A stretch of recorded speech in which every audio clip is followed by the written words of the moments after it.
and and he did so in a very heroic way. He's an interesting person. We have a lot of documentation and what he had to say, but he had this one line that I feel like I should memorize. I have never quite got it, but he says something like, on a trail of blood, we will send you back to the ocean from whence you came. So this notion of just like this continual warfare pushing the Americans back. War against the men, war against the women, war against the living, war against the dead. He says war against the dead. I'm almost picturing pulling Americans out of their graves and chopping their heads off or something like that. But Tecumseh, tried to rally the Native Americans of the Ohio River Valley together. And of course, he will then meet, the Americans will have to contest that. I think he was killed in 1811, 1813, can't remember exactly what that situation. The thing that I find interesting about Tecumseh is that he's perceived as being kind of heroic even from the white people. So William Tecumseh Sherman, of course, a great Civil War general, his name is his middle name. Of course, that's the parents' decision, but I think it's an intriguing one. Tecumseh is a mascot at the U.S. Naval Academy. They have a huge bust at Tecumseh. And I guess the middies, when they're going to take a test, they rub the nose for good luck or something like that. So it's a big bust with a really shiny nose. I have to tell you that when I was at the Naval Academy and I saw that, I rubbed that sucker too. I'm going to get as much luck as I possibly can for rub the Buddha tummy, whatever it is. I'm going to rub that thing. Anyway, Tecumseh becomes another kind of symbol of what's happened to the Native Americans at this time. But the most powerful stories of this moment in Indian removal, I'm going to focus on one particular group of Native Americans who became known as the 5 Civilized Tribes. And they were called the 5 Civilized Tribes really because of one particular tribe, which I will highlight for you. But the 5 Civilized Tribes were the great southern tribes. So they lived across the southern tier in this area, and they were very substantial tribes. And one was the Seminole, and the Seminole, they will be pushed kind of out of the northern part, I think it's southern Georgia, northern Florida, and pushed down the Florida Peninsula, actually ending up way down here at the tip, and that's the Everglades. And one at least interesting component of the story was that they really were never fully defeated, by the Americans. The Americans could not really root them out of the Everglades, but most of the Seminole will be defeated and removed to the Indian Territory. The Creek, of course, I already mentioned to you, they're going to be removed. There's the Choctaw and Chickasaw. They were primarily of the area of Mississippi. It was the Choctaw that I'm pretty sure it was the Tocqueville saw, being forced out on their particular movement out to Oklahoma. So these were the great tribes, of course, that had to be removed. But the reason we call them the 5 Civilized Tribes is really the behavior of just this one particular tribe, which was very interesting to say the least. And I'm going to use them as the symbol kind of the impact of Manifest Destiny on Native Americans. I want to tell you about the Cherokee. The Cherokee become kind of this, and this becomes a potential identification for us. The Cherokee become a symbol of the impact, of course, of Manifest Destiny on Native Americans in the antebellum period. Intriguingly, and this is an issue that we started with, the Cherokee did not call themselves Cherokee. They were the Sargai, but this is one of those times where you kind of want to stick with the ethnocentric appellation.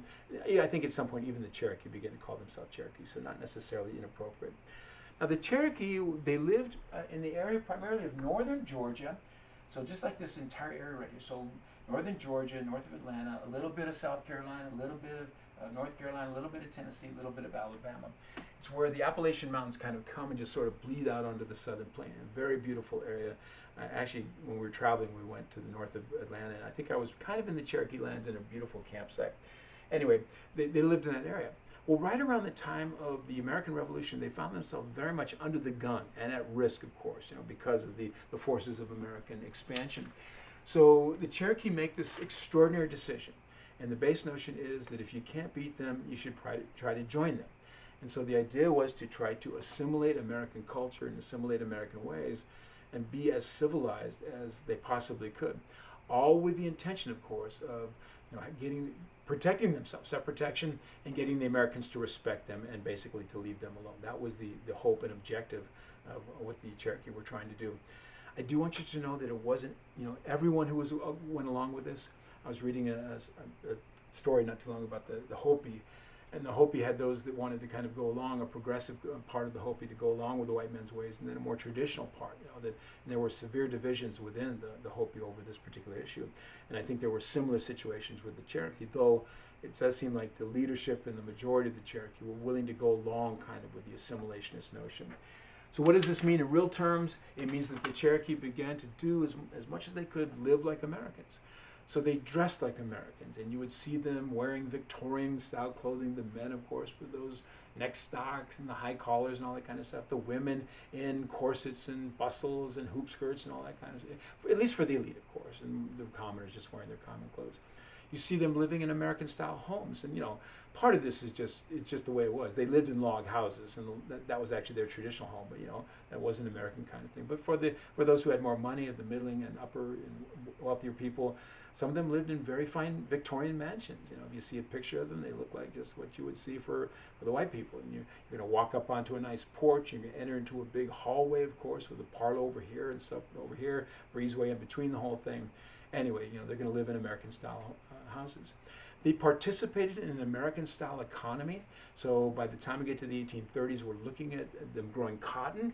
And not only did they grow cotton, but they participated to a degree in the labor system of the Old South. So some of them owned slaves. So really, they are acting pretty much like the Americans. And indeed, they also emulated the Americans in their government form. They had a constitution. They had a legislative component, the executive component to it. These were all things that they thought that they could do that would gain them respect, of course, and allow them to continue on to live on their lands, just be part kind of the larger American society. Now, one of the things that they did that was very impressive, and I'm sorry that I kind of messed this up a little bit, was that they created their own alphabet. There are only just a handful of alphabets in the history of the world. I think there are like 5 of them. And the alphabet is, of course, the most sophisticated of the writing systems. Pictographic. This is simply, of course, you're making little pictures to represent things. Syllabic writing, where you're creating symbols to represent syllables. But with 25 letters, 25 symbols in the alphabet, you can make any word you can possibly imagine. And so we have these alphabets: the Phoenician, the Greek, the Roman. These are all the alphabet, and some others, of course. Well, the Cherokee came up with their own alphabet, and the individual who did this was a man by the name of Sequoyah, Sequoyah. So it sounds, of course, exactly like the giant sequoia, the sequoia redwoods, spelled a little bit differently, and indeed different meaning. This is a Cherokee word, but a Cherokee by the name of Sequoyah. Sequoyah apparently means clubfoot or cloven foot, so we believe that this individual had this particular disability. Now, Sequoyah did not know English. He didn't know English. So he was kind of just creating this on his own. But the interesting part was that he used an American primer. So he got a hold of an American primer, which would have been like a book to teach kids how to learn to read and write and stuff like that. So he had access to the Roman alphabet and Arabic numbers. And he used those symbols, though he used them in a whole bunch of weird, it's like he turns them around or he turns them upside down or something like that. And he used them as the symbols. And there would be 44 characters in the 44 letters in the Cherokee alphabet. And even though some of them may look like something that you and I would recognize, each one was to designate a particular sound in Cherokee. But they created their own written language, which of course is just an amazing thing for anyone to do.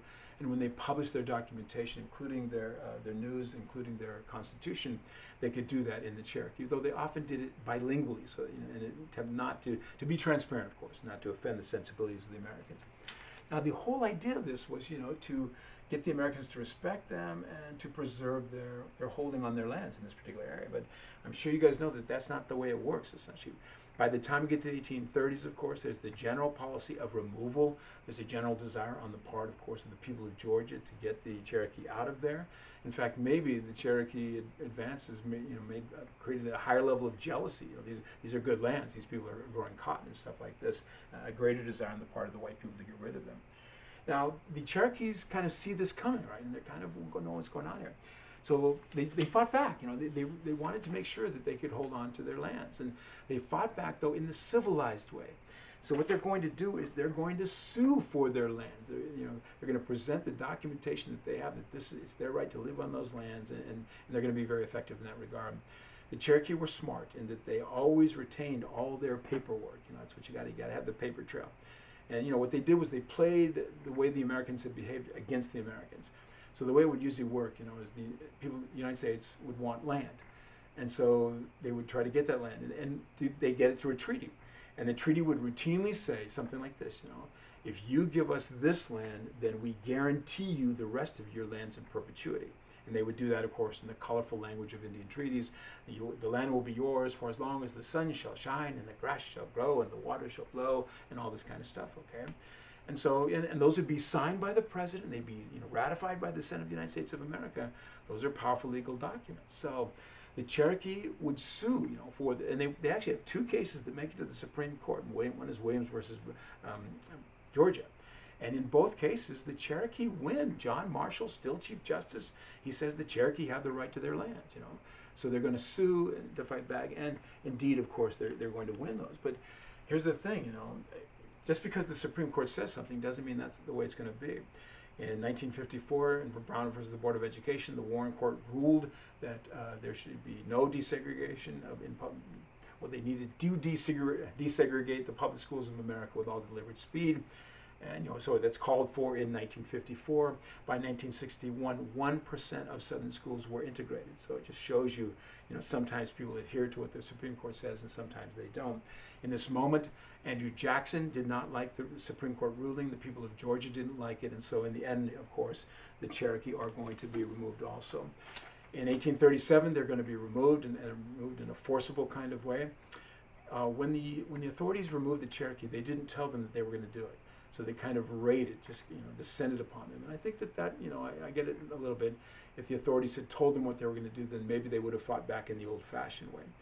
But the sad part of that is that they kind of raid into the Cherokee territory. They round up the people. They put them in compounds that are sort of like little concentration camps. And then, of course, they began to commence to march them out west. And the problem was they didn't give the Cherokee any time to deal with all the critical issues. If they're going to be forced to move, at least you should give them time to put their stuff together, get their affairs in order one way or the other. And that doesn't happen. And so it puts the Cherokee in a really bad way as they're being forced towards the Indian Territory. That movement of the Cherokee, of course, becomes infamously known as the Trail of Tears. It's the Trail of Tears, and it gives you a sense, of course, of just the extraordinary sadness of what's happening here. Tears for the fact that they're being forced from their homeland, tears for the fact that they are being forced into this alien land that they don't know. And Oklahoma's a beautiful place. I'm not going to say anything bad about Oklahoma, but still, it wasn't their land. But really, tears for those who would not make it. I mean, I think it's like around 15,000 people that are forced, but about 4,000 of them will perish en route. And it's just the nature of a forced march. People cannot sustain themselves in that way. Those that were older, those that were very little, of course, and it was very hard to sustain them in the face, of course, of this forced march. So this becomes a sort of sad manifestation of sad ending to the efforts of the Cherokee to assimilate and to be accepted by the larger American society. And the Cherokee become for us, of course, a symbol of the costs of manifest destiny, at least as far as the Native Americans are concerned. And of course, many other Native Americans will pay a similar kind of cost. And with that, I'm going to take a little break, and I'll get back to you as soon as I can.